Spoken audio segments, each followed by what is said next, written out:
Okay, let's go ahead and get started here. All this stuff on the board right now is not for you. Well, some of it's for you, but we'll get started again anyway. So we got questions for Chem 24. You sat on my phone, didn't you? I didn't sit on a phone. I'm sitting on the desk. Just go ahead and pick up the phone and hang it up again. No worries. The only calls I get on that phone are actually for business that doesn't exist here. So weird. I get maybe like 2 calls about that are actually directed at me a year, and then I get about a dozen calls looking for the Shumash challenge, which that is not their number. It's good, great. Okay, so people who want to watch at home, hopefully you're watching at home. It works. I don't know why some people are technologically challenged. I thought you all were like pros with like the internet things and the digital worlds.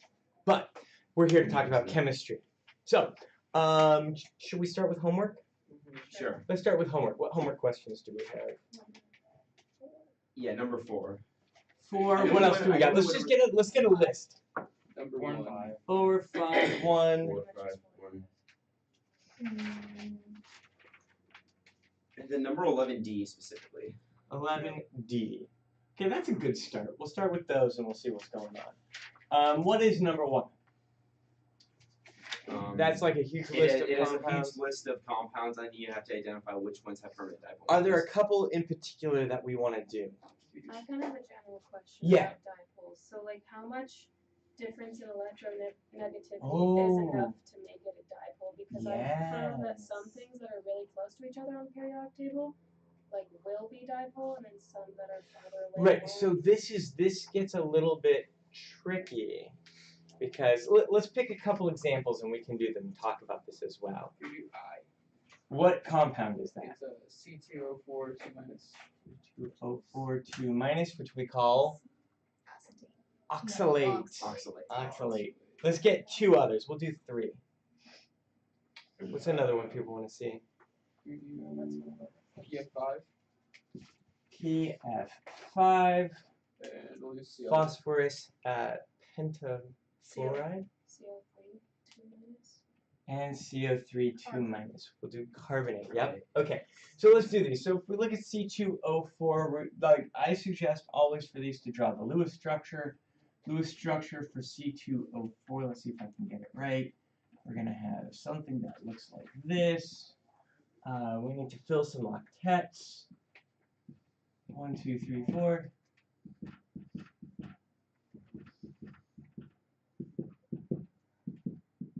You all know how I was able to do that so fast?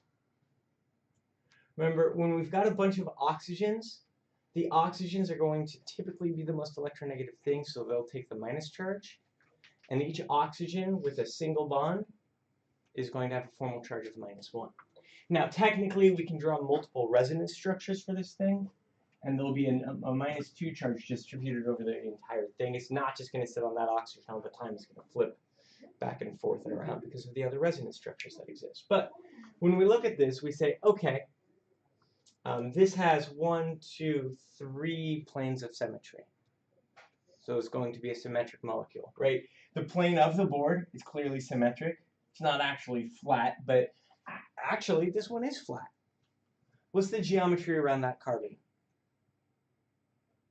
Trigonal planar. What's the geometry around that carbon? Trigonal planar. So it turns out we have 2 triangles that are planar. This molecule is going to be essentially flat. And we could explain that flatness from the existence. Now, it's not entirely flat. It's just still 3-dimensional, like these are orbs, spheres. But we can explain some of that flatness from the resonance structures that exist and the involvement of the sp2 hybrids. So we could explain that flatness, but the thing that matters to us is we look at this, we say it's flat. We say, okay, is there a difference in electronegativity between carbon and oxygen? Yes. Yeah. This is where it gets tricky, right? Because technically, there's a difference in electronegativity between every element besides one atom with itself. That's the only time we don't have a difference in electronegativity. So the challenge becomes, is the difference big enough, right? And that's where typically, this is approximation technically. The truth is that picture that I showed you that had this like plot that was like this, that was the whole like gradient of like covalent ionic. Yeah, I can spell. Covalent ionic, and we had this like delta En, the difference in electronegativity, and as the difference got bigger and bigger, we got from being covalent to being polar covalent over here to switching to completely ionic. And the question becomes, well, how big of a difference do we need? We could look at that plot. The problem with giving you numerical values, we don't typically know the numerical values. Typically a delta, sorry, not a delta E, a delta En, a difference in electronegativity of approximately 1 would be enough. So as long as you got a difference in your Paulings of 1, you're good. But we don't know the numbers, so that doesn't really help us that much. What we want to look for is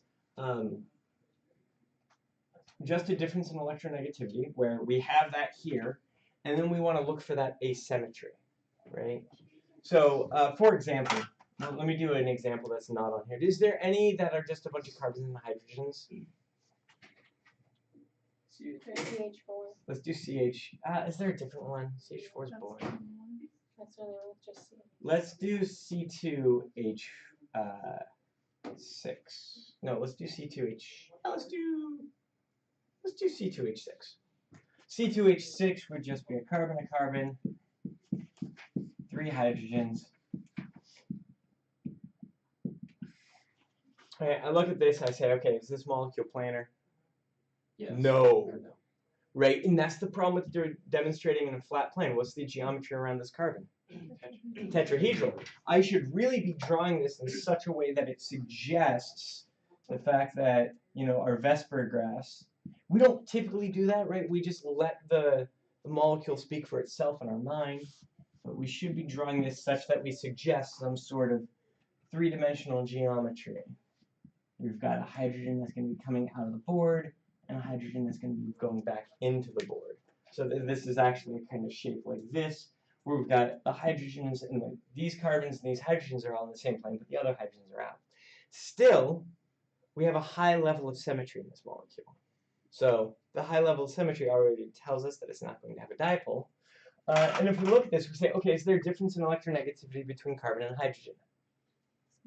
Yes, but it's very small. So we might have like a little tiny dipole, a little bit of polarity in each of these bonds.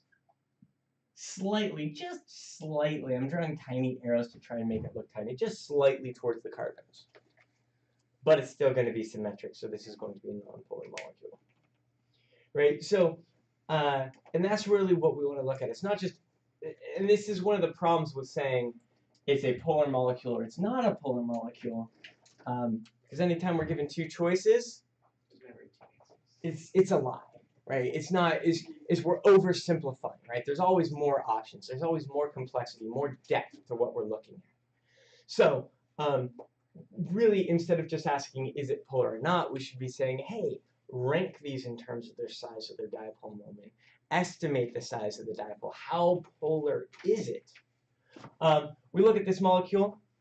Back to this one. We know that there's a pretty substantial difference in electronegativity along each of these bonds. But when I draw in those four things, we notice supersymmetric, right? It's pretty reasonable to just look for the planes of symmetry. So I've got a plane of symmetry here, I got a plane of symmetry here, and I've got a plane of symmetry here. That's going to give me 3 planes of symmetry. It's probably a symmetric molecule in that case. We're not going to get into point group theory, but I wish we could. I used to hate point group theory. The way I learned it, I really didn't like it. No offense to my teachers at UC Davis, but we spent like 6 weeks learning point group symmetry, and then it was like, look, if it's even, then there's a transition. It drove me crazy. I don't need to get into this right now. Let's do another molecule. I figured out how it worked, and then I loved it. But like, I figured it out like 2 years after I took the class. Right. So that's C2O4. We did C2H6. Let's look at PF5. I'm going to draw this in a little bit of a suggestive way. I can make it even more suggestive.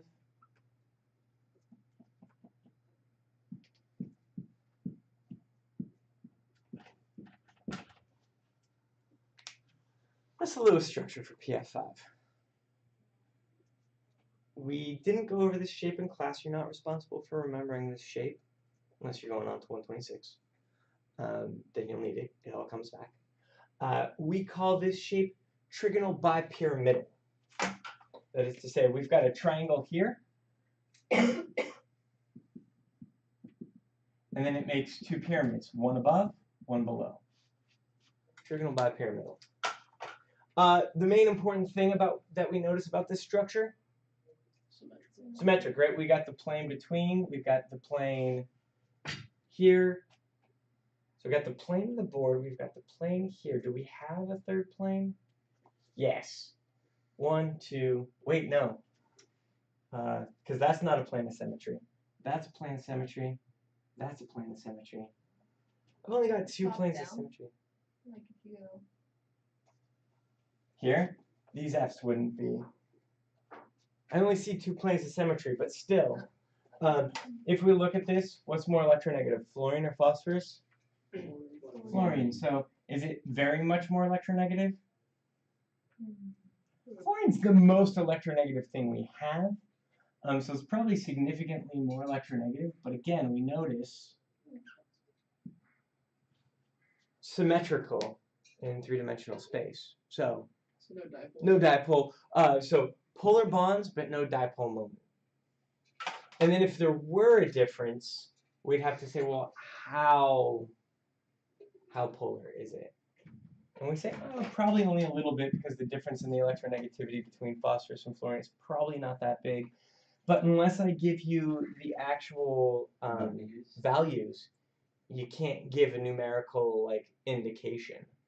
And really, what we should do, if we wanted to know the dipole moment of this molecule, we should open it up in Chem Draw or the Models 360 that we used, and we should actually do a vector calculation to get the dipole moment. So looking at the actual numerical differences and then the geometry of it. But we're not going to go that far. We're just doing this kind of qualitative, how big do we think that the dipole moment is? Do I even need to do CO3, or is this good enough? It's good. I had one more question on the PF5 though. So it had Oh, polar. shoot. It's alright. It had polar bonds, correct? But it was Mhm. symmetrical, so it's a non-polar Molecule. Okay. Yes. CO3 kind of does the same thing. How do you know if they're double bond or not? Which ones? Just like CO3. How do you know if it's a double bond or How do we figure out if I drew a good structure or not? like counting electrons? Counting electrons, so there's a couple things we do. And then thermal charge.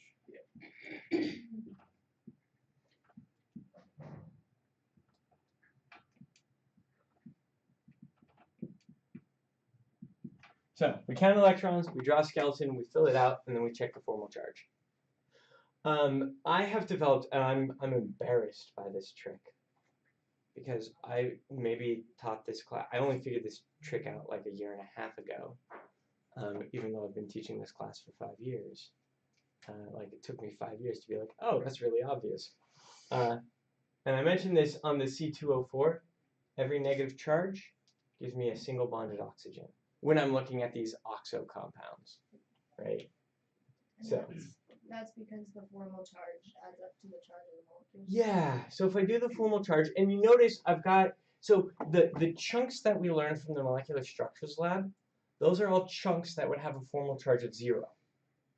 And since the whole point of doing a formal charge is to minimize it, those chunks with zeros are the best, right? So all of those chunks we learned from the molecular structures lab are the quickest way to make a structure. I look at this carbon, I'm like, yeah, it's got one of those pieces that I remember. Look at this oxygen, yep, got one of the pieces I remember. Those are both a formal charge of 0 already. We could also do the calculation if we wanted to. Oxygen with a single bond is going to be a formal charge of oxygen with a single bond. It's going to be 6 minus, wait, how many electrons is 6, right? Oh yeah, this is right. 6 minus 1/2 of 2. This is minus 1. This thing would have a formal charge of a negative. This thing would have a formal charge of a negative. Overall, the molecule is going to have a -2 charge. Now, which oxygen has the double bond? All of them, right? Because we only drew one resonance structure. We're doing a static representation of something that's actually dynamic. This double bond is going to be flipping. It's not even really moving, right? It simultaneously exists all over, right? Because it's an electron cloud that's everywhere. Our restrictions in doing Lewis structures makes it so when we draw our 3 resonance structures, it looks like it's moving, like it switches between them. But it's actually just the average of all 3 of those at the same time. And then how would you, so for the formal charge of carbon, it would be 4 minus 0 times a half times 8, okay. Alright. Yep. And then it'd be 0. Yep. I have a question about like valence electrons. There was Uh-huh. some question that had bromine in it, and you had to find I found the formal charge of it, and bromine has like 7 valence electrons, so do we not count Correct. those? Yeah, so remember, because the 3D, we don't, so this is a tricky thing. We just don't count the D We orbitals. usually don't involve the d orbitals in bonding unless we have to. So there's only a few places where d orbitals become involved. Anytime we're dealing with transition metals, we're going to have to do with d orbitals. That's where all of this is going to come back in Chem 126 when we're looking at metal complexes. Some interesting ways that metals bond. But anything that's in the p block, the d orbitals don't typically participate. There's some interesting hybridizations that can occur, like the PF5. That actually does involve the d orbitals, but it's because there's an empty d orbital. It's not using the electrons in the d orbital as valence electrons. It's using the space in the d orbital to hold more electrons. The reason I get a little queasy around this is because I find what we call valence electrons a little contentious. For me, it's anything outside of the core electrons, which would be the noble gas-like configuration. But in most cases, what a lot of other people subscribe to is that it's the electrons that could participate in bonding. And since a full D shell wouldn't participate in bonding, you wouldn't count it in your valence electrons. And like if it was over in the P block, wouldn't the S orbitals, those are full too. Yeah, but it's just the D, which is why I don't like that rule. Because I'm like, but you can still do an SP hybrid, and technically even with the full D, you could still make an SPD hybrid and move things around.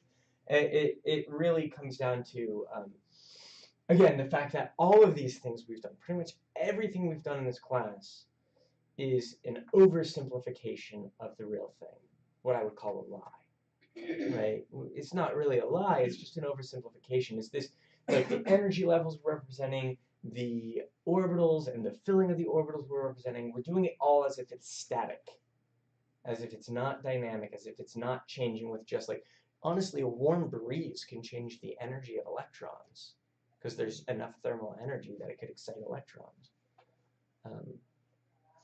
That might be an exaggeration, but you get the idea. Now I might want to do an energetic calculation of how much energy is in a warm breeze.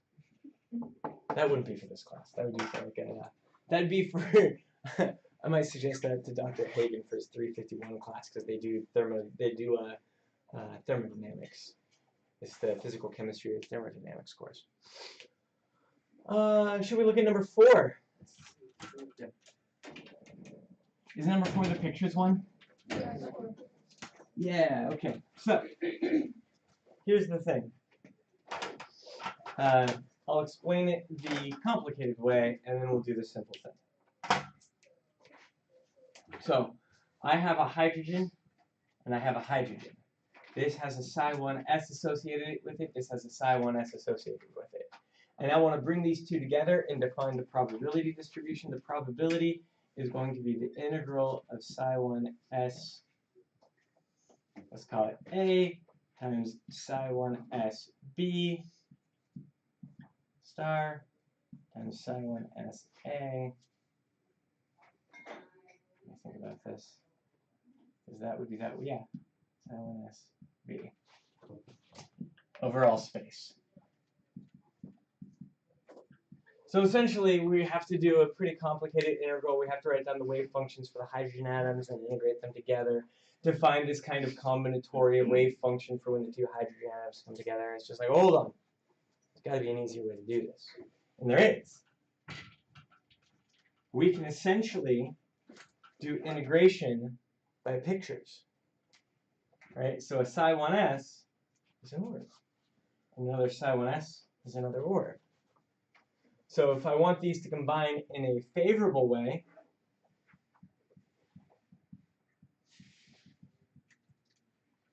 if I do the constructive interaction of these two, because they're both in the same phase, I pretty much just end up with something like this. If I want to do destructive, that would be the case where one of these is out of phase with the other. I'm essentially going to subtract the middle rather than adding the middle. And I'm going to get, depending on how cartoonishly you want to over-dramatize it, you're going to get something like this, where the middle essentially gets cut out between them. That's all we're doing. We're just doing these constructive or destructive. Add the parts together or subtract the parts from each other. What's the different phase name? Okay, so. Did we go over that? Not really. So this is part of this was I just figured, since we're doing this in a pretty superficial way as far as I'm concerned, I figured you could just get it out of the textbook. Because the textbook has a pretty nice, like, 2 paragraphs that's like, oh, and it has much better pictures than I can draw, so I just figured, you're all reading the textbook, right? That's always on the to-do list. So, you're reading the textbook, and there's like a nice 2 paragraphs that talks about how you put these together. And essentially, there is this aspect that we neglected to look at when we were talking about wave functions, when we were talking about orbitals. And that is the fact that the orbitals have a phase component. If you remember, we said that these are 3-dimensional in terms of r, theta, and phi. It's that last, and the r was the radial distribution. Theta gave this the angular distribution, like the s, p's, and d's. Phi played in that a little bit, but phi can also give rise to this idea of phase. And it turns out to be like a wave where we can have something that is in phase. Right? And those 2 waves would essentially increase the amplitude there. Or we can have something that is 180 out of phase.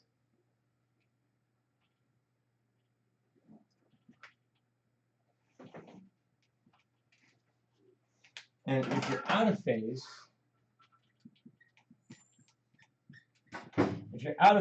you're going to cancel out. It's subtractive. If you're in phase, it's additive. So the reason that this is nice, and this starts to lead us to hybrid orbitals, but more importantly, it starts to lead us towards molecular orbital theory, which we're unfortunately not going to do in this class. But molecular orbital theory is what we really want to be doing if we want to explain everything going on. So it's just the idea of, like, if you look at a picture, can you put pictures together? And what you're doing with these pictures is actually 3-dimensional integration of a probability distribution. Could you do an example with the p orbital? Sure. So I don't know how that would combine. Do you have one in particular? Do you want to do the p's in line, the p's out of line? Do the P's out of line. So the ones where they come at each other kind of like this, not like this. D or E or both. So we have in phase, out of phase, and along the z-axis. Can you do all? You can do all of them. Can you do an example of where it's coming like that? Let's do D where it's or C. Also, let me just check something real quick. Let me make sure I'm not a liar. Yeah, but they're in line. I know, but like. Just a heads up, they're all in the textbook. Oh, they are? Yeah. Okay. Like, All of these. There's the S example, Oh, there's the okay. P example, there's the P example. They're literally pictures that you just have to draw in the textbook. Okay. Y'all been reading the textbook? Yeah. Oh, good. Nods. Nods, yes. Nods, yes. Of course. Of course. So, every once in a while, you'll notice on the homework or on a quiz, not typically on the exams, but sometimes on the exams, I will put what I call a reading question. It doesn't happen often. This was a reading question. This was a, hey, did you This open is a the check textbook? if people were actually reading. Yes. Okay. And so the number of questions that I got about this, about number 4 on this homework, I'm like, okay, You maybe know not who so it much is. with the textbook. Gotcha. So, but literally all these pictures are in the textbook. We can still do them. Do we have to know the like the names of them, like sigma star or? No, no, no. I want you to be able to identify sigma bonds and pi bonds, but you don't need to know the names. I'll do one that's not in the textbook. How about that? Okay. And I think it's the last one, which is an s orbital with a p orbital. So we've got something that looks like this, and then we're adding it to something that looks like this. So what I'm going to do is I'm going to take these two orbitals and I'm going to march them towards each other until they start to overlap. And I'm going to look at something like this, where my center is there and my center is there. Is the one on the homework in phase or out of phase? The P orbital has one side that's Well, so it's They're in the phase. S and the so the out of yeah. the anti-phase is over there. Mhm. I really I'm gonna get sidetracked with another story. Let's not. They typically call this plus phase and minus phase, but it is not charge. So I really don't like, and I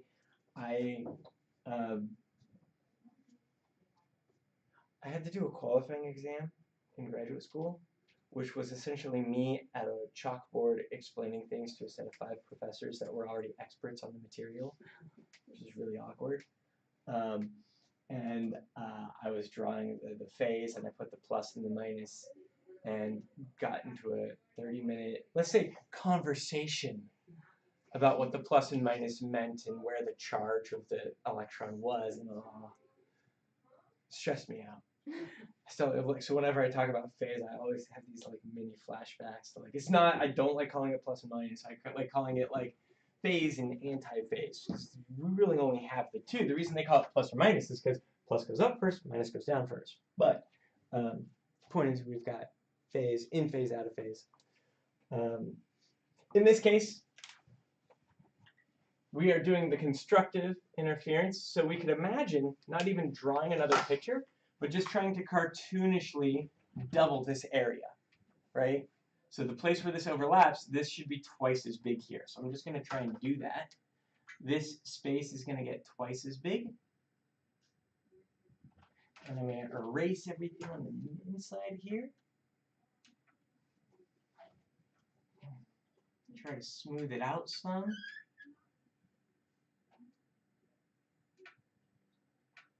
And actually, now that I draw this, I realize that your book does do, well, no, it did the piece. And then the way we typically represent this, if we wanted to make it a little bit more cartoonish, we just represent it like that. And then the smaller portion would be out of phase. Yeah. Okay. And I don't think that one's in your textbook, but that's how you would put them together. We can do the same thing if they were opposite, right? So we can go back to our P and our S. Let's say the S was opposite phase. I can do the same type of thing where instead of trying to draw a new picture, first I just go ahead and erase everything where they overlap out of phase, and then just kind of put little cuts in. Oh, there's not a center there, the center's there. That would be our out of phase case. Honestly, the 2 pages in your textbook that go over this, go over it quite well. They have very nice pictures, better than I can draw, which is part of why I was like, yeah, you can do this in the text. Question? Oh wait, is that the for G? Because that's the only one I couldn't find in the textbook. Yeah, this is the wrong answer for G because I did out of phase. This is the in phase answer for G, and that one's not in the textbook. Okay. That's why I did it. For the rest, you have to read or at least flip to a page and copy a picture. At least. Okay. Ready to move on to number 5? Yeah. Great.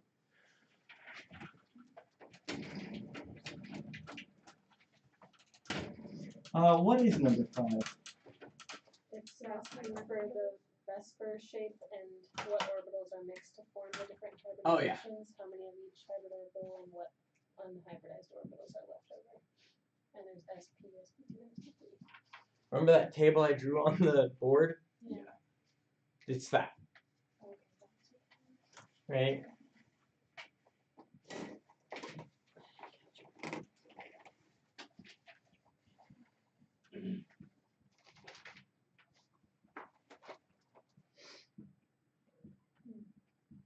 Right, so we want the orbitals that are mixed, the orbitals that are not mixed, and the shape. If we have an SP hybrid, what orbitals did we mix? S and P. If we have an SP2, what orbitals did we mix? If we have SP3, how many things do we have left over if we used an S and 3 Ps? Oh wait. No, I'm going backwards now. None. None. If we've used 2 of our Ps, 1 P. if we've used only 1 P. And I'm going to put it as P/P rather than P plus P, because P plus P would suggest that we're like adding them together.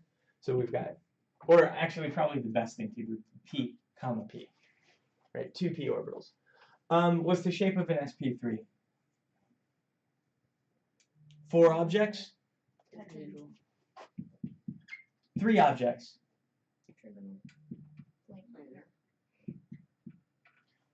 2 objects.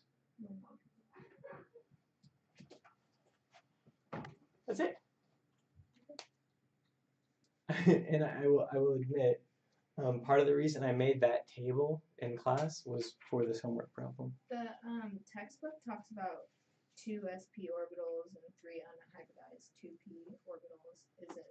That's just the same. Right. So when we hybridize, there is an important thing that I didn't get into. Again, it's just a matter of like how much truth do we want in everything we're doing. Okay. When we hybridize 2 orbitals, we make 2 orbitals.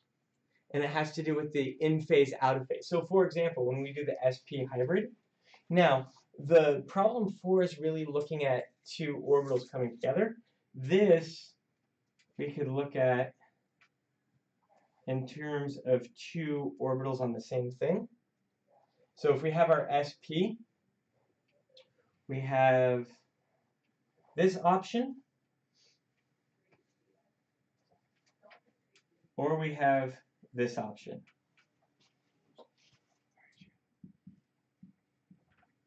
So we can end up with something that's like tiny over here and big over here, or we can end up with something that's tiny over here and big over here.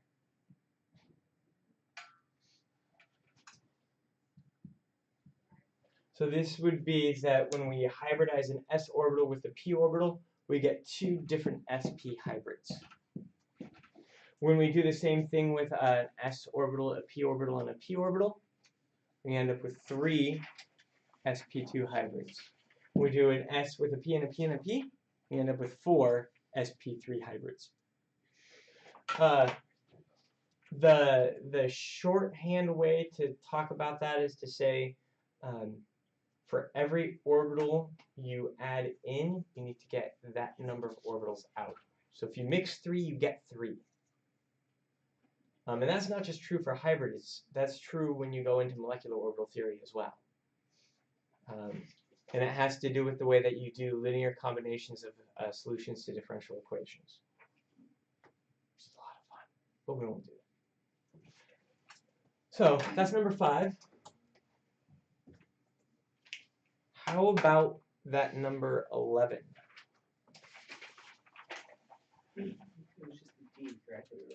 Yeah, it was really just D, but I think I'm going to need the beginning of the question as well. I don't remember the homework that well. So how does the strength of the intermolecular forces affect the following? It says A is boiling point, B is vapor pressure, C is melting point, and D is viscosity. And then in parentheses it says more gel-like is more viscous. Yeah. So you all know the definition of viscosity? Yeah. Great. Cool. Because you've been reading the textbook, of course, and it's defined in the textbook. Awesome. Sorry. So what we want to think about is how does viscosity relate to IMFs? You say the more intermolecular forces you have, the more viscosity. Yeah, that essentially works.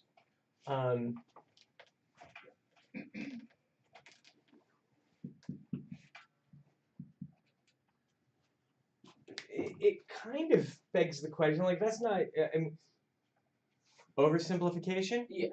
Yeah. Yes. So let's think about some other things that give rise to viscosity. The reason viscosity is particularly tricky, and actually all of these are a little bit tricky, are IMFs the only thing that matters? So when we're talking about viscosity, what are we really talking about? How it flows. We're essentially talking about how well the molecules move past each other, right? So when we think about gases, we're talking about atoms or molecules that kind of are flying through the air. They're not really interacting with each other. If they do, it's just for a second. They bump into each other. They bump off. When we're talking about solids, we're talking about things that are stuck right next to each other and might like vibrate and like bump into each other a little bit, but they're pretty much locked. When we're looking at liquids which have viscosity, we're talking about molecules that kind of slide past each other, but they're kind of always in contact. You know, we do those cartoon pictures of like, here's a liquid. And we're like, look, there's the molecules in the liquid. But that's just because it's not practical for us to draw like enough density of molecules to have a liquid. So we also have to think, what else is going to give rise to molecules flowing past each other? Because if it was just IMFs, we'd say, oh, water should be really viscous, right? It has hydrogen bonding interactions. It should pour like molasses. But it doesn't. Can you say weight of the molecules? Yeah, right? So it's also going to be Mass, I guess. what I would call is size, shape, right? So and size could be like kind of related to the mass, right? So bigger molecules are going to bump into each other more than they're going to slide past each other. Now this doesn't mean that that alone gives rise to viscosity. We need a combination of these properties in order to give rise to these bulk properties. So we can think about the heavier things are going to have a harder time like moving past each other. The bigger, bulkier things, because you could have something that's kind of light, but if it's branched out a lot, they'll like get stuck on each other and like have a harder time moving past each other. And then if you add IMFs in there as well, now in addition to having just this kind of like branches, like if you imagine have you ever tried to pull tree branches out of like a pile of tree branches? And it's just like constantly stuck. Branches aren't sticky, they're just bulky. And so they get stuck on each other. So that's part of it. Now imagine you were trying to pull branches that were covered in like glue out from each other, right? That extra kind of stickiness would be like including intermolecular forces. So we have this like two things we need to think about. So size, shape going up. Oh, I should have done this in the other order. Viscosity also goes up with size and shape going up. So size, I'm really talking about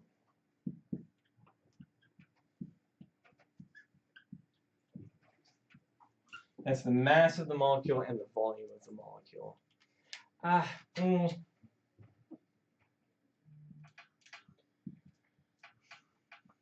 I'm going to put volume / branching, because if you increase the volume but you increase it as a perfect orb, that's going to slide past each other pretty well still.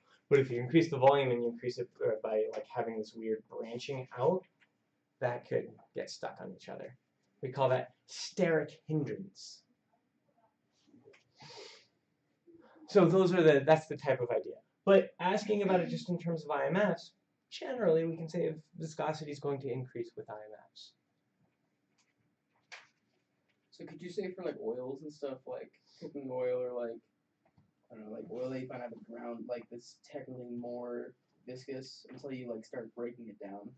Yeah, So if you've ever poured motor oil, Yeah. it doesn't pour like water. Right. Right? Even though motor oil has very low IMFs, it's pretty much just hydrocarbon chains, no dipole moment. All London dispersion force, but you've got these long chains that stick to each other a little bit because of the IMFs, but then the sliding past each other becomes problematic because they're so large. And so that other aspect of like how does it pour. Molasses is kind of like both of those. Molasses is a big sugary molecule, and it also has some functional groups that allows them to stick to each other a little bit more. So why is gasoline not viscous? So gasoline, which is refined oil, right? So you're taking out, so oil is not just hydrocarbon chains, there's other compounds in there. You get some tars and things like that, which are these larger molecules that have a little bit of hydrogen, like a little bit of IMFs to them. Those can increase the viscosity of oil, but once you start separating that out based on the different chemical compounds, when you get just like octane, you're still getting chains, but they're short compared to what's in a lot of other oils, right? Because you're just doing 8 carbon chains, whereas oils can be much longer than that and have branching. Like if you're looking at fats, if you're looking at fatty acids and like fat type oil rather than like hydrocarbon type oil, you're looking at things that have like multiple chains and can get stuck to each other. So the octane chains, yeah, they're long, but there's so little IMS that they actually can still get past each other. And if you compare the viscosity of oil to the viscosity of water, gasoline to water. Yeah. Gasoline, in my opinion, is a lot less viscous. Oh yes, yeah. Right, gasoline. They're both very low on viscosity. But I think gasoline is even a bit lower. Also, when you're pouring gasoline, you also notice it's already fuming. Gasoline is already becoming a gas at that point. It's like changing phase to become from liquid to gas, even at room temperature, because the IMFs and the mass are so low. And that also makes sense as to why water is a little bit more viscous. Even though water has a much lower mass, it has a lot more IMFs because it has the hydrogen bonding interaction. So you see water ends up staying water at room temperature pretty much. Thank goodness not completely, because there's otherwise it'd be like dry like the desert all the time, no clouds. But at room temperature, there's this equilibrium between gas phase and liquid phase that favors the liquid phase, so we can not dehydrate. Can we go over number 13? It's talking about which two IMFs between methanol and octane would be most contributing. Oh yeah, 13. Yeah, 13 is 13 is like, pretty interesting. yeah.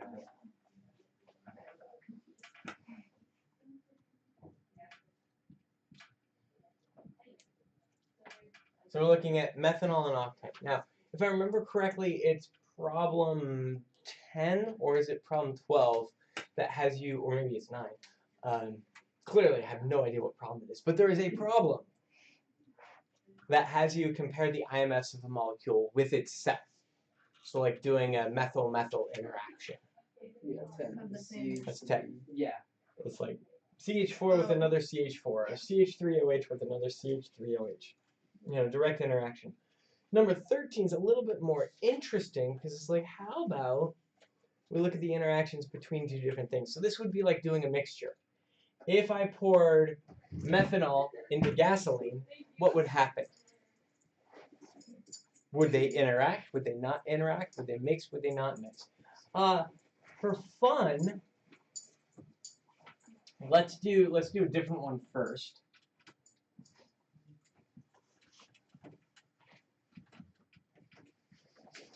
Water and gasoline. Do water and gasoline mix? No. If you didn't know that, they don't mix. Go buy some gasoline, pour it on some water. They don't mix. Gasoline floats on the top. You pour it into a pool, light your pool on fire. Don't actually do that, but the gasoline would float on top and you can actually create a burning pool. But don't do that. That's not safe. That's how they do it in movies. Let's say that. And I gotta stop talking. Okay, so we can energetically prove why they don't mix, because if we look at a water molecule and we look at octane, that's going to be 1, 2, 3, 4, 5, 6, 7, 1, 2, 3, 4, 5, 6, 7, 8. Filling in all of our hydrogens. You notice instinctively I put the 109. That if you look at that bond angle I drew, that's a 109.5 on each of them. I drew it perfectly, of I course. was about to say 109.5 freehand is pretty impressive. On each of them. These are all hydrogens, and I didn't bother doing the 109.5s on hydrogens because typically, if we want to do this with the shorthand notation, this is just too much. Shorthand 2, 3, 4, 5, 6, 7, 8. Let's go with this one. Yes. 2, 3, 4, 6, 7, 8. That's the same thing. I know this just looks like a wiggle, but there's a carbon on each of the vertices, and each carbon has the maximum number of hydrogens attached. IMFs inside of water. And we'll also have dipole-dipole, and of course, LDF. IMFs inside this thing. LDF alone. Now, when I look at the interactions between the two, it turns out the only interaction that's possible is going to be an LDF interaction. This molecule has no positively charged hydrogens. All the hydrogens are pretty much neutral, so we can't have H bonding. This molecule has no dipole, so it can't dipole-dipole interaction. So when I look at this, I would say, okay, an octane interacting with an octane is pretty weak, right? It's got our weakest IMF for that to happen. A water molecule interacting with a water molecule is a pretty strong interaction. If I tried to have a water molecule, if I was like, hey, water molecule, interact with octane instead, water molecule would be like, hey, I'd rather have the better interaction with other water molecules. Like, I can LDF over here, or I can HBI over here. And so energetically, and I'm like, and you can take the jar and be like, no, interact with the others, and you can mix it up, and you'll see that it like becomes miscible for a little bit because you add enough kinetic energy. But eventually, the water molecules will be like, actually, interaction's better over here. Stronger interaction, energetically favorable, energetically stabilizing this dipole moment with other dipole moments. The octane molecules are like, we don't care. We don't interact with anything anyway. We could interact with water. We could interact with octanes. It doesn't matter. But the waters are like, no, no. I want my HBIs. Want. Energetically favorable. So in that case, we can say these two things, they're only going to interact through the LDF. Water molecules are more likely to interact with other water molecules. They have the more stabilizing energetic interaction of HBI. Same thing with oil and water. Oil and water don't mix. Why? Like dissolves like. No. Energetic interaction benefits. Right? Also, oh, she left, but you know, the whole idea of like polar compounds, like dissolves like, polar compounds dissolve other polar compounds. We're now into this world where we're like, whoa, whoa, whoa, how polar is it? Right? It's not just all polar compounds are not the same. So we also have to say, how polar is it? And think about that. So just the idea of like dissolves like is not complex enough for how nuanced we want to be. So that's number 13. And is there any others you want to see, or does that get your mind working enough that you can do the other ones? Oh, no, that makes sense. Cool. Let me check something. Anybody asking questions over here? Anybody watching? Oh, somebody is watching. There were 3 views before when I first looked, but I think one of those is myself. So. Yeah, and then one of them's me. Wait, for methanol, it would be methanol can form all 3, Mm-hmm. and then octane is only LDF. So what would the second, because it asks for the top 2 interactions between the two. So There would only be one interaction in that case. I think like what would you break for it to like bond? And it's the hydrogen bonding and the dipole. Like you have to break those two. What's the wording of the question? Can you read it out? in terms of overall strength, what are the 2 most important types of intermolecular forces that would have to be broken if you make a solution by mixing 10 milliliters of methanol with 10 milliliters octane? Did I put broken in quotes by any chance? No. Could be in quotes, right? Because broken in Oh, chemistry. So you have to think about breaking the methanol with each other. Yeah. Okay. So it's the methanol with each other, and then the octane, and then the LDF would be the other one you need to So break it'd be apart. Yeah. Okay. So it'd be HBIs between methanol and itself, and Yeah. then LDS between octane molecules. Hey Dan. I'm doing YouTube Live right now, but I also have a question for you. What would you put as the Lewis structure for hydrogen phosphite? HPO3 2 minus. Yeah. Two? Fight is HPO3 2 minus. Because there's a structure on Wikipedia that I disagree with. I've been asking everybody what they would do.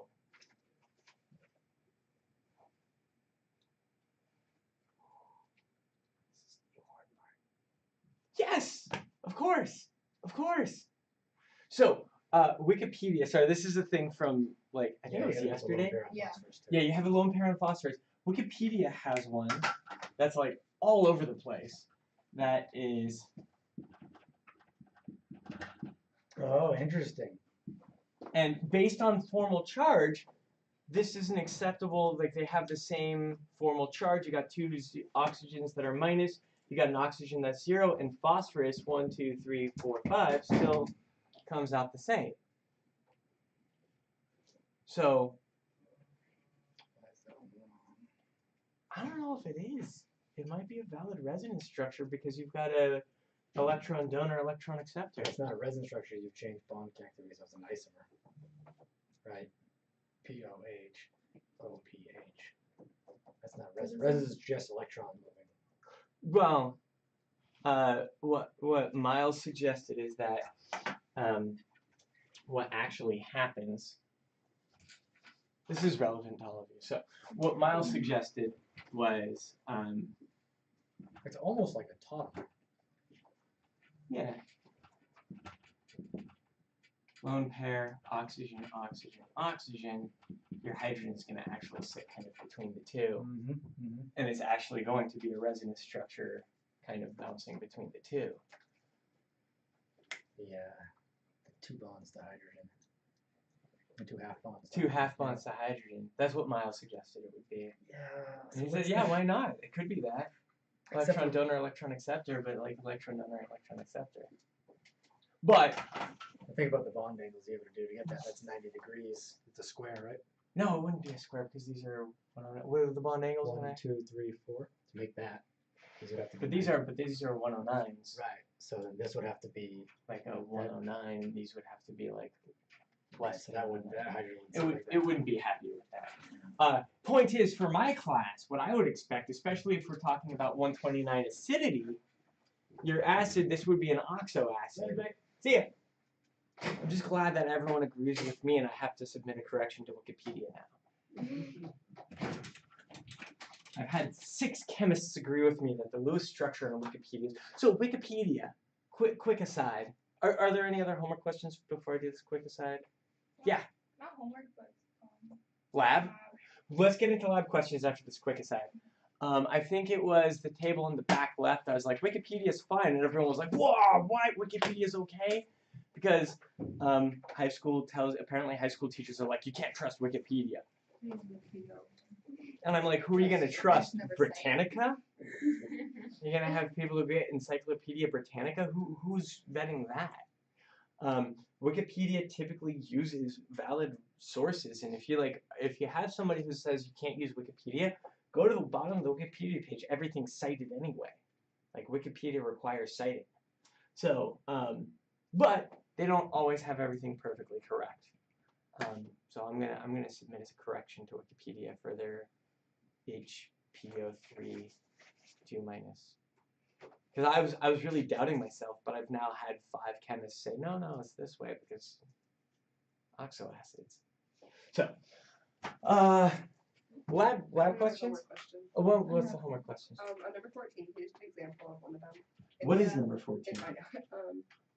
Oh, number 14. It's talking about which interactions are the strongest between molecules again. Oh, okay. Can So we do- kind of like number 13. Yeah. Can we do H2O and CHCl3? That's part B. Okay, so for all of these, drawing the Lewis structure, CHCl3. Yeah. I'm going to draw it this way. That's a C. I look at H2O and I say there is a Hydrogen bonding. dipole moment. I just drew my dipole moment. No, that's the right way. Physics. Dipole moment. I look at CHCl3 and there is a dipole moment. So here's an interesting thing about this. Let's do the easy ones. Do we have limited dispersion force? Of course. Is that going to be the strongest one? No. Of course not. Well, of course not in this case. Do we have dipole-dipole interaction? Mm-hmm. Yep. Dipole moment. This oxygen would stick to that hydrogen. These hydrogens would stick to those chlorines. Stick a little bit. Do we have hydrogen bonding interactions?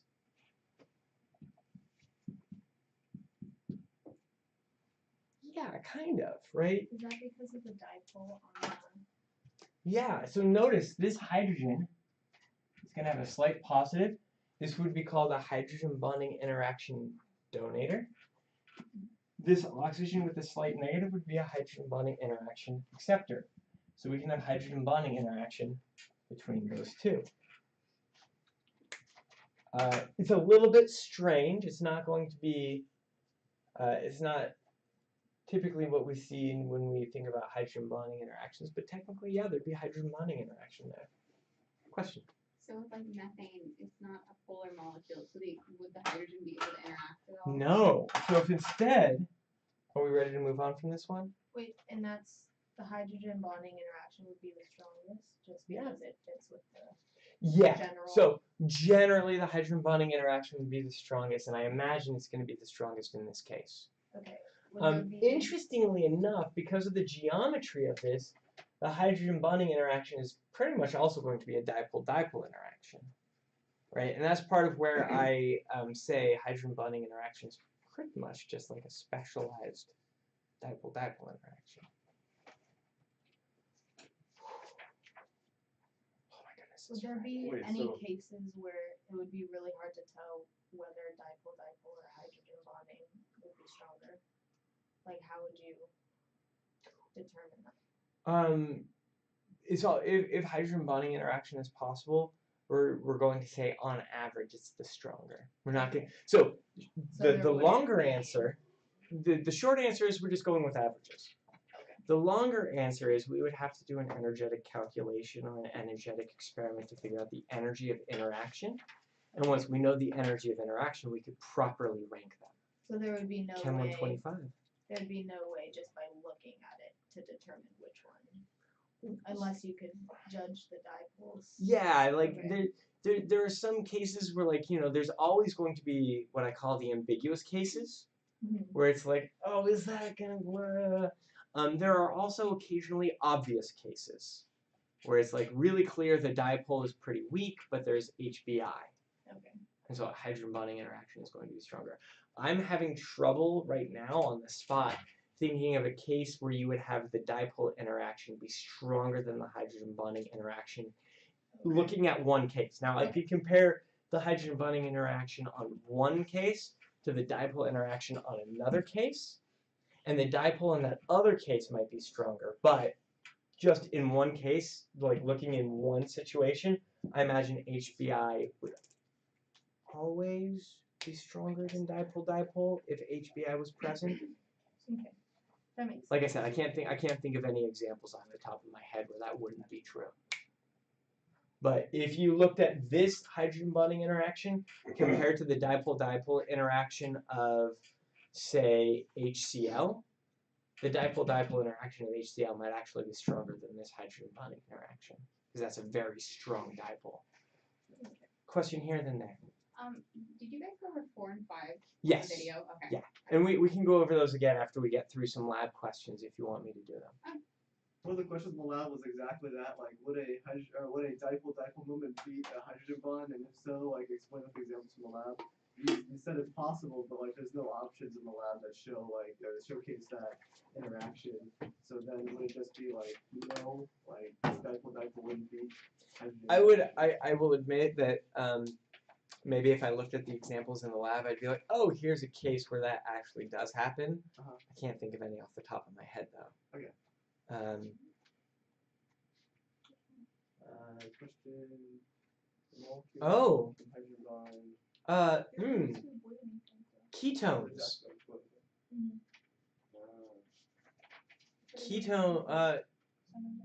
Ketones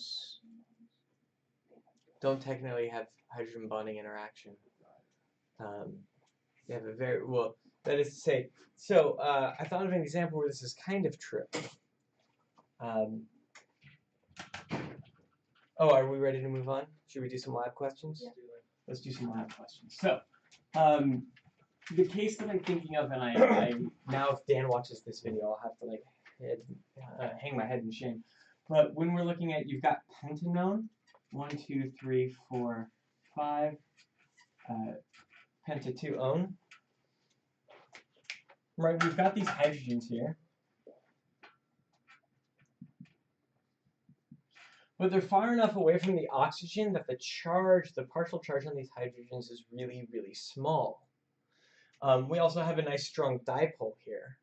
So typically we say that ketones don't have hydrogen bonding interactions. And they only have dipole-dipole interactions.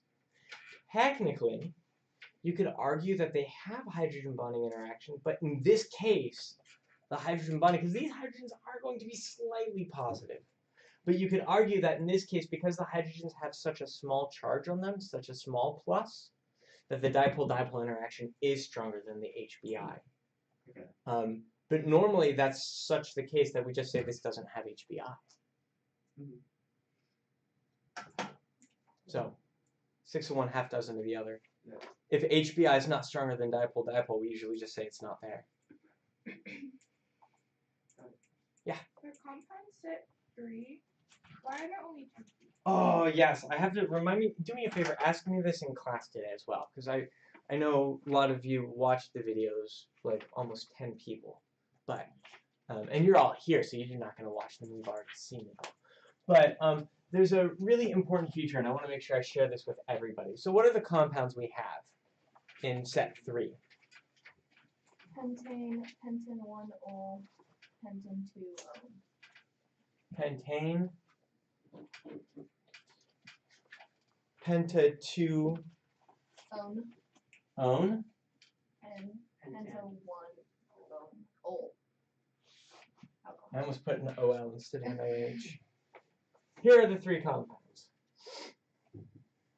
So we take this, it's a mix of all 3. We inject it, we hit go, it starts running around the column. The column, because of the IMFs inside the column, start to separate these 3 out. One starts moving slower, one starts moving faster, one's kind of in the middle.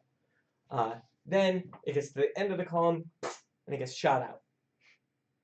How do we know when material's coming out of the column? You see a peak. How do you see a peak? It's being read. It's being read. How is it being read? How is it being detected? I don't think this has gone over in the lab, actually, in the background. Does it mention it? Yeah, at the very end, it's like there's a special detector, but I forgot how. Oh, yeah, okay, so it does mention the detector. So once there's a disturbance, like the electric, I don't know if it's electric field or something, like they can sense that. Yeah.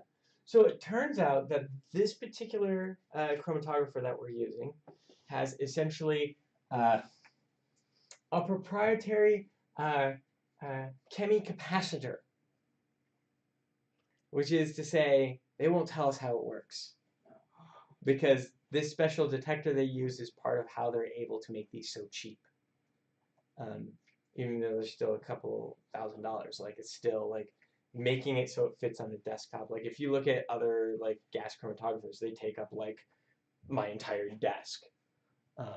They're relatively large, and then you've also got liquid chromatography and high pressure liquid chromatography. There's all these different methods for separating out compounds, but the detector is what we want to look at here.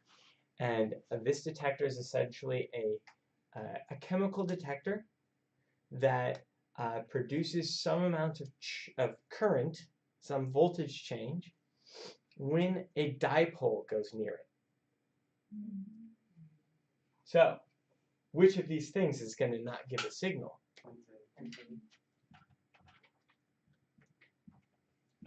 No dipole moment means it can't give a signal because the detector inside of our chromatographers is particularly designed for measuring dipoles. Now this gives us an extra problem. Technically, we could take the area under each of these peaks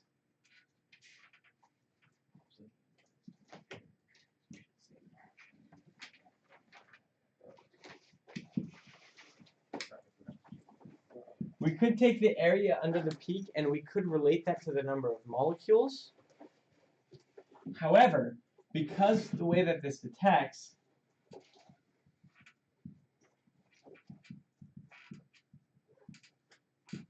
is going to be modified by the dipole. So a lot of times in our chromatography, we like detectors where it can just detect molecules. That's through like impact or like a charge plate, different methods. So that way the area under your peak is directly related to the number of molecules you've detected. And that way you can, by the size of your peak, tells you how much of each compound is there, not just that it's there.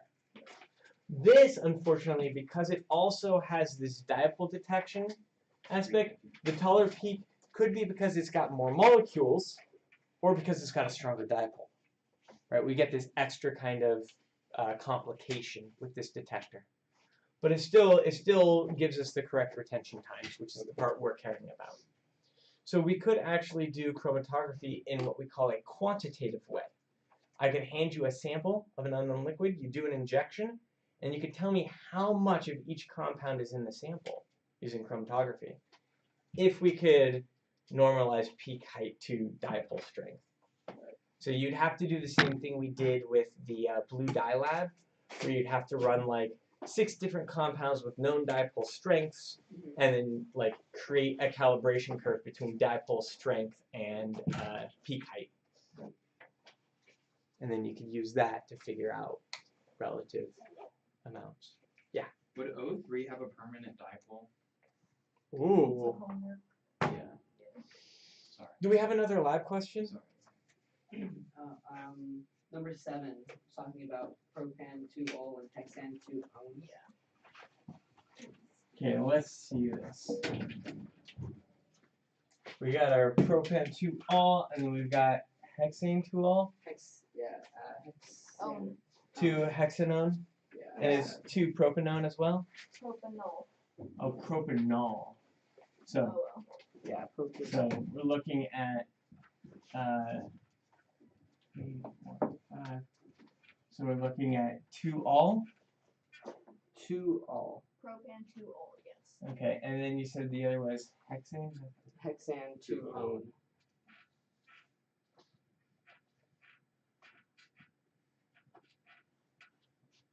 So hexane is going to be an extra carbon. Mm-hmm. 2, 3, 4, 5, 6. And we've got a ketone. What's it asking about these two? It says compare the retention times of the two and explain the elution order in terms of intermolecular forces and the factors that affect the interactions between molecules. What are the elution times for these two? They are. Is it 2-ol? 2 all. I'm pretty sure that the hexane it has the larger. Yeah, I have 2 all for 56.4 seconds, and then the ketone is 269.5. Yeah. Wow, that's a huge difference. It's a really big difference. That's a really big difference. Why would that happen?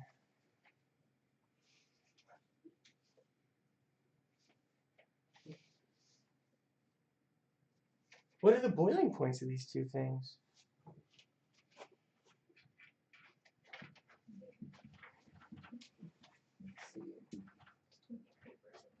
I know so many. For hexane 2-one, it's 127. And then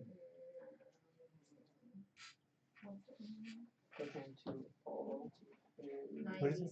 No, wait, no, that's wrong. 82? 83. 82, Yeah. 83? Okay. Okay.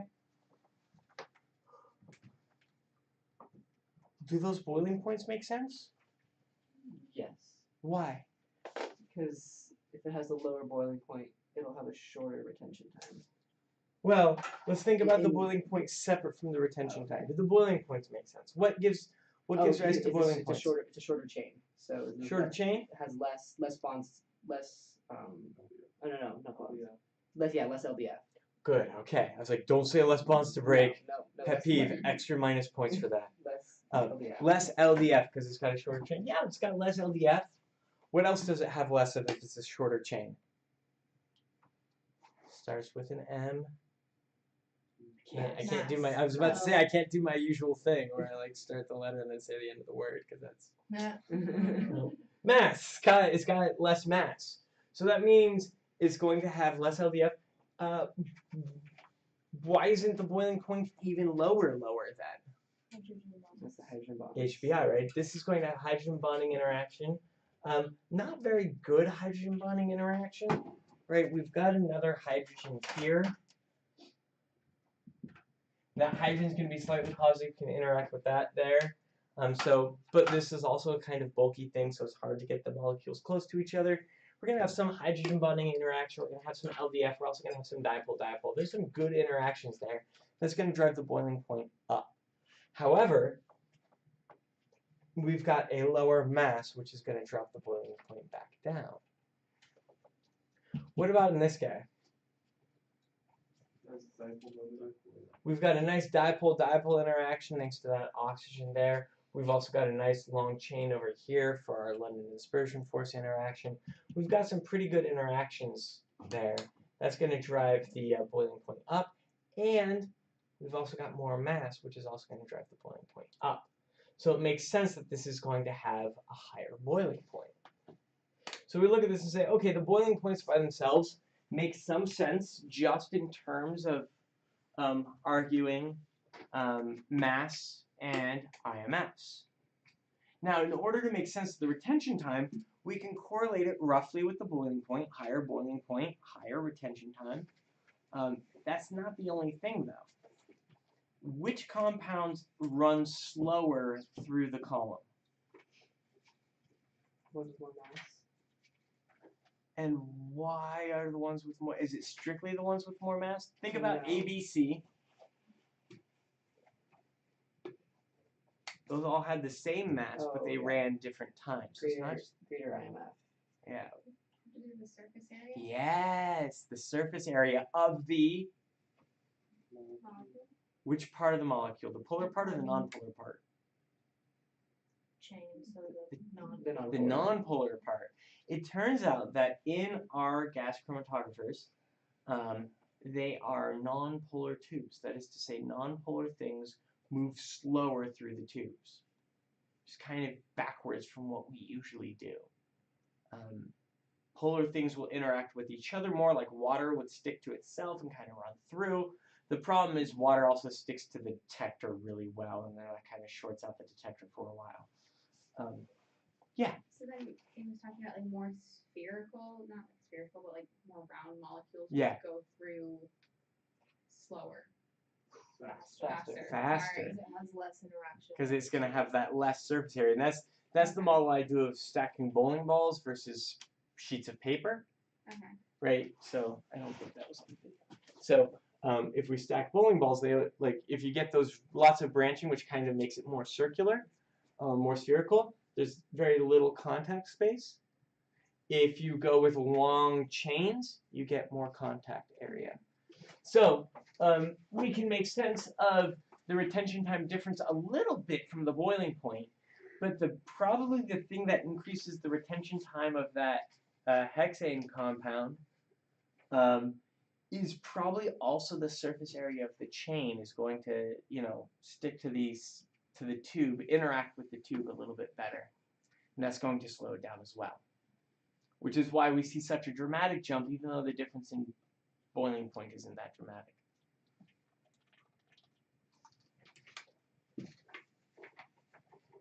Other lab questions? Yeah.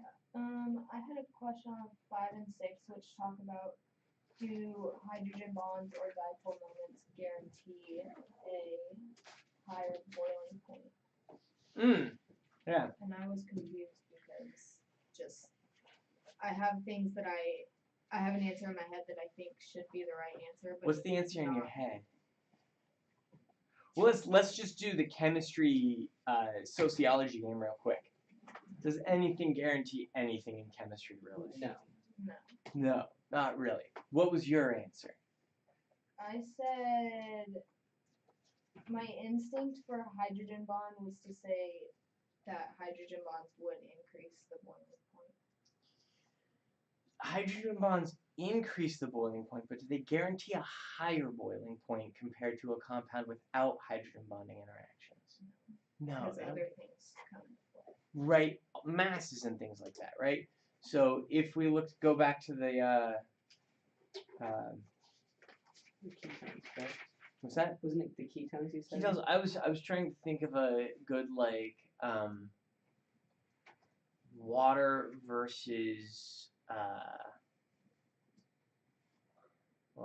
ethanol, or even water versus you could just do water versus octane, right? Water versus gasoline. Water has hydrogen bonding interactions, but its boiling point is higher. Trying to think of an example. But it's just the presence of hydrogen bonding doesn't guarantee an overall higher because of all the other things that are. Water and oil, right? Most oils don't have hydrogen bonding interaction if I go to cooking oils.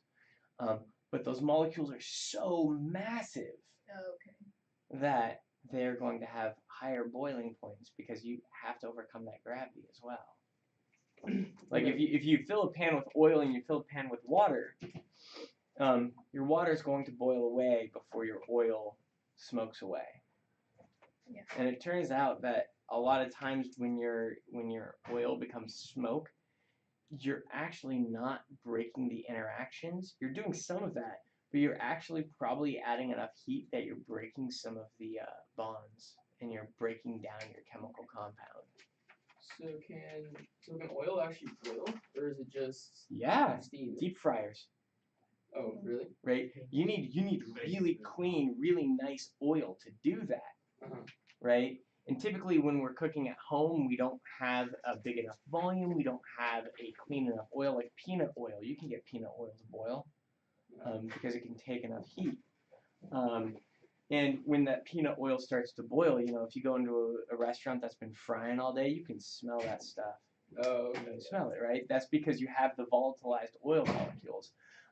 Most oils we use, this is part of why cooking with olive oil is considered bad at high temperatures. Because olive oil at high temperatures, rather than boiling and hitting these really high heats, it'll actually thermally decompose into other things, and you'll start to break down the chemical compounds with enough heat. Coconut oil, I have so many friends that think coconut oil is the best. Coconut oil is not that good for high heat, right? You would never deep fry with coconut oil. Its smoke point is much higher than olive oil. It's a nice saturated fat, but its smoke point is still not high enough for me. I'm going safflower oil. I'm going peanut oil. Like a nice peanut oil is There were- great. And then if you get like roasted peanut oil, it adds this nice like earthy flavor to like everything you fry. Sorry, I'm a food. There were no compounds in this that would prove that, correct? In this lab. In this lab, Because it says to give an example from the compounds used in this lab to demonstrate your point.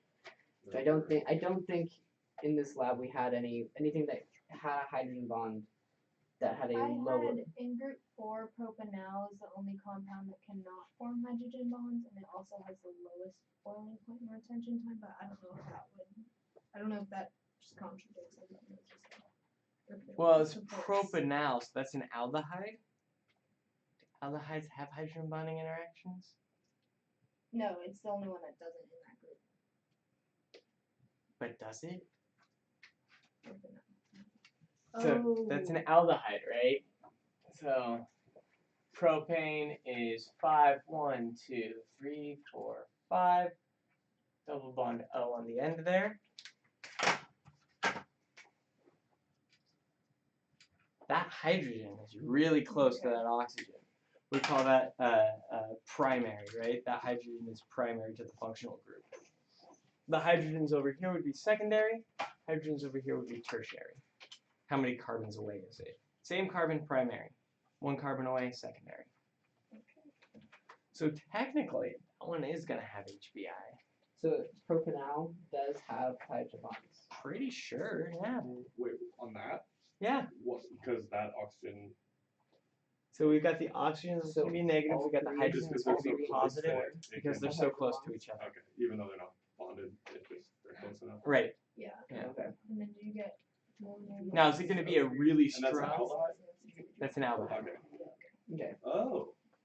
So I don't know if they're. So the reason we don't see that in But then ketones, that doesn't. Just, yeah. Because ketone is in the middle. Does it have a? right? And There's no hydrogen here. It's already got its 4 bonds. Right, okay, that- yeah. Doesn't So- get hydrogen bond? These hydrogens are considered secondary. Oh, I guess like Right. 10, Are they 2, gonna oh, be has like a- polarized a little bit? Very has small a, amount. higher Very boiling small amount. point. They Like can't have hydrogen bond. alcohols and aldehydes make hydrogen bonds. Have It's the not the potential to same have the hydrogen bonding. But does it? Is it just It those, doesn't need to. those two functional groups? Has a higher boiling point. There are others. Yeah. Those are the 2 that we've So- learned so far. Comparing pentane to and Propanal. Yeah. Were the last 3 questions from Or- like yeah, 1 and 4 yeah. that we didn't do? Like that wasn't on the last quiz. Would that be on this quiz or no? Just 1 to 5 for this. What were the last 3 questions we It didn't was like do? about formal charge and polarity and stuff. Technically, yeah, I could put those on. The reason I say it like that is because I already made the quiz and I should have remembered that before now. Oh, okay. It's very nice. That's not what I said. I still have time to change the quiz. I haven't printed it yet. Wait, and then I just gotta. for dipole, the same thing for dipole moments. It doesn't guarantee higher boiling point, but It doesn't guarantee higher boiling point. the way I don't know if this is right, but the pattern that our data said in groups 1 and 4, the highest dipole moments had the lowest boiling points. The highest dipole moments had the lowest boiling points. Yeah. How did the masses compare between them? Because remember, the dipole moment by alone does not tell us much. It was. Oh wait, the one that's drastic is propanal has a boiling point of 49 degrees and a dipole of 2.742. 2 point what? 742. And then like propan 1-ol has 97 degrees and 1.487.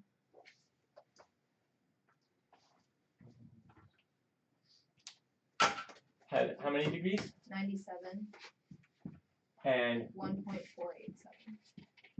so what does that tell us?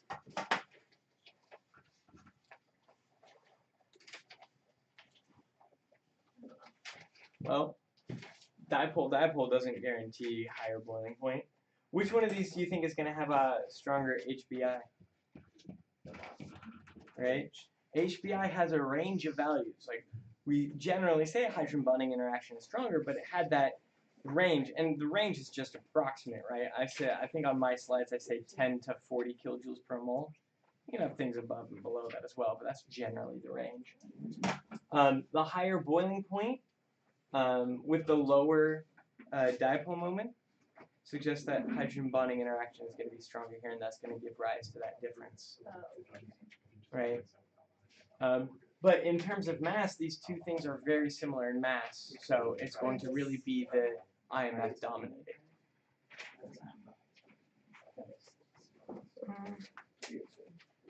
It was really silly. I was just thinking of how silly it would be to be like, oh, this one has one more hydrogen because it doesn't have a double bond.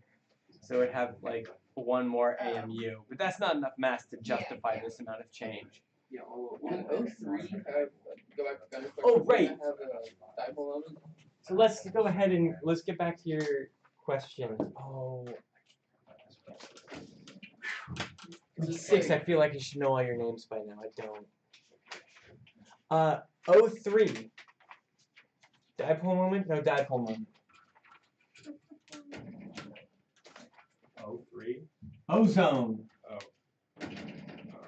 Oh, Alright, so let's go ahead and draw ozone. Boom.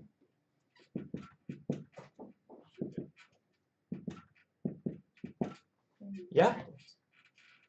We got 2, 4, 6, 8, 10, 12, 14, 16, 18. 3 times 6 is 18. I got 8, 8, 8. That's great.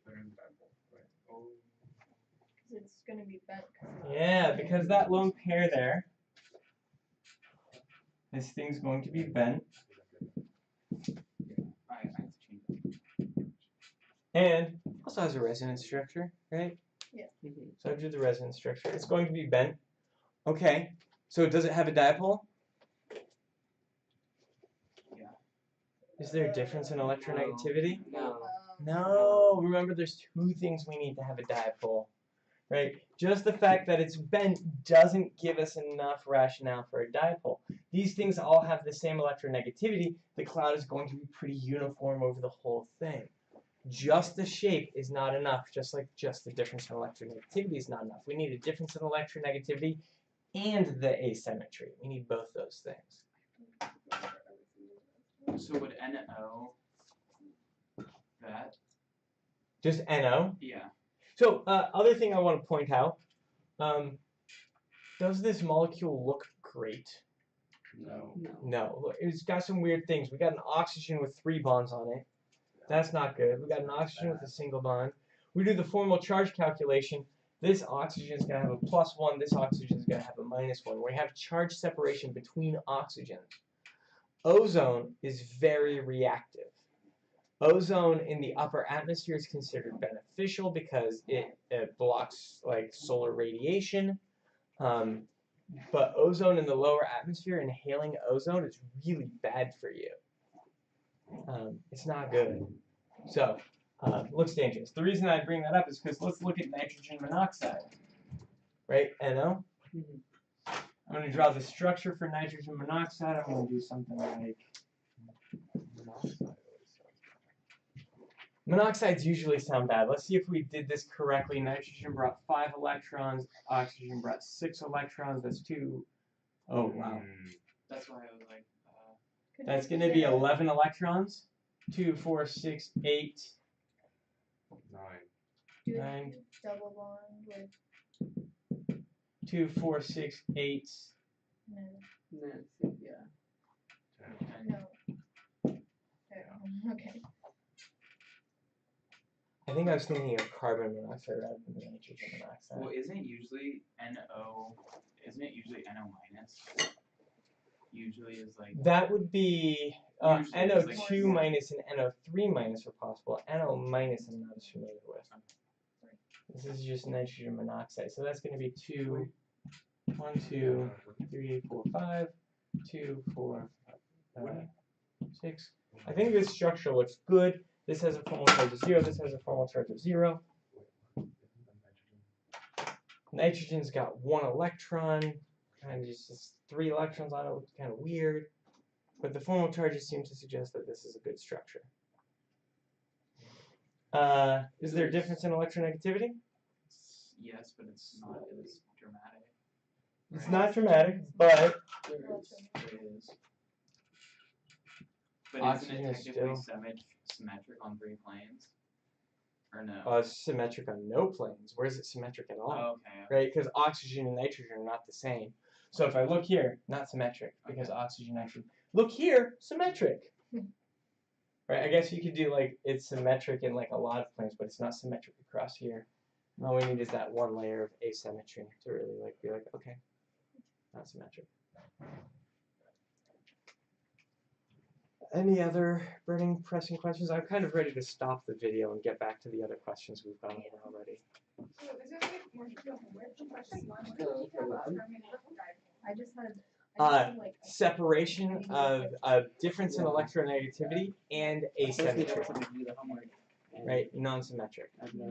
We went over that one earlier. I'll stop the video. Yeah. And we can do it again. Okay, I'm going to go ahead and stop this. Someone's watching. Oh, no. Stapler in here by any chance? I do.